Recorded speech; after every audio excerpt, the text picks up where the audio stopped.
बच्चों, हमें ये मालूम है कि आनुवंशिकता पर अपना प्रयोग करने के लिए मेंडल ने मटर के पौधे का चुनाव किया था। अब प्रश्न ये है कि मटर के कौन कौन से विपरीत लक्षणों को उन्होंने अपने प्रयोग के लिए चुना, क्योंकि मटर जो है उसमें कई विपरीत लक्षण होते हैं। तो मेंडल ने अपने प्रयोग के लिए किन विपरीत लक्षणों का चुनाव किया, ये है प्रश्न।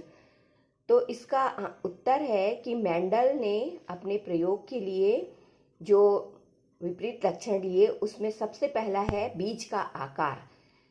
बीज का आकार मतलब कि मटर का बीज जो रहता है वो गोल भी रहता है और झुर्रीदार रहता है।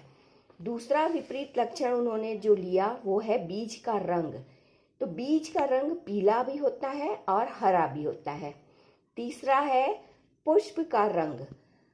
पुष्प का रंग बैंगनी और सफ़ेद हो सकता है।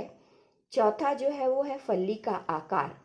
फली जो है वो फूली हुई हो सकती है। मटर की फली आपने देखा होगा कि कई फलियों में अच्छी फूली रहती है और कई फलियां जो रहती हैं वो संकीर्णित रहती है, मतलब पिचकी हुई रहती हैं। पांचवा पॉइंट है फली का रंग। फली का रंग हरा भी हो सकता है और पीला भी। फिर छठवां है पुष्प की स्थिति। मटर के पौधे में जो पुष्प लगते हैं वो कक्षस्थ हो सकते हैं या अग्रस्थ। अब यहाँ पर कक्षस्थ का अर्थ है कि पुष्पावली वृंत पर यदि पत्ती के कक्ष पर लगते हैं तब हम उसे कक्षस्थ स्थिति कहते हैं। और यदि वे पुष्पावली वृंत पर शीर्ष में, सबसे शीर्ष मतलब सबसे ऊपर में यदि लगते हैं तो हम उसे अग्रस्थ कहते हैं। तो इस तरह मटर का पुष्प जो है वो कक्षस्थ हो सकता है और अग्रस्थ। फिर सबसे लास्ट पॉइंट जो है सातवां जो विपरीत लक्षण है वो है मटर का पौधा जो है वो लंबा हो सकता है या तो फिर छोटा हो सकता है। तो ये 7 प्रमुख विपरीत लक्षण हैं जिन्हें चुन करके मेंडल ने अपने प्रयोग किए थे। अब ये है कि मेंडल ने मटर के पौधे पर जो प्रयोग किए तो उन प्रयोगों के परिणाम के आधार पर उन्होंने क्या अनुमान लगाया।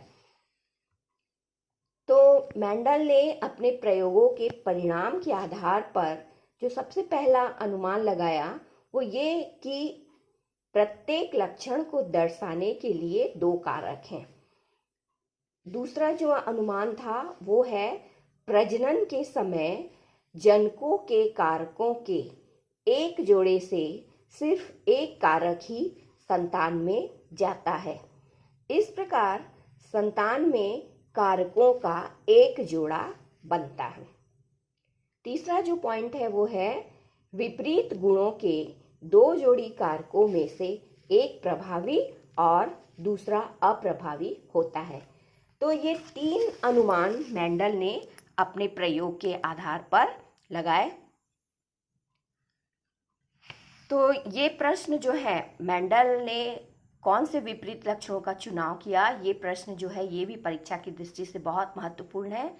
यह सीबीएसई बोर्ड और सीजी बोर्ड में ये प्रश्न जो है पूछते हैं अधिकतर। तो आप इन प्रश्नों को तैयार कर सकते हैं।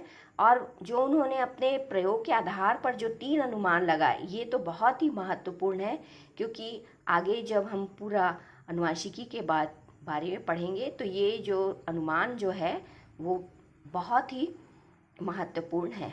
तो आप 3 अनुमान जो है उन्हें भी अच्छे से चेक कर लीजिए, वो आपको मालूम होना चाहिए।